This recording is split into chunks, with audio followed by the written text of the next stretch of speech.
The first force is the force of gravity, which we talked about just now.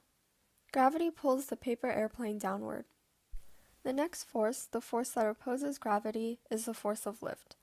Lift pushes the plane upwards. If you've ever stuck your hand out of a fast-moving car, you will notice that your hand will start to tilt. This is caused by lift. In real planes, the wing of an airplane separates high and low pressure air. Low pressure air is on the top and high pressure air is on the bottom, and the high pressure air pushes the plane upward. For paper airplanes, however, they are thrown upwards at first and travel in a parabolic path, so lift is created by using Newton's third law. Newton's third law states that every action has an equal and opposite reaction. Therefore, every force must have an equal and opposite force. Air hits the wings and is deflected downward. This downward force will result in an equal force in the upward direction, pushing the plane upward.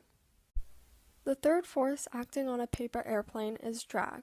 Drag is what pushes the plane backwards. It's basically air resistance, and it slows the plane down. The last force is the force that opposes drag, which is thrust. Thrust pushes the plane forward, and you exert this force when you throw the plane.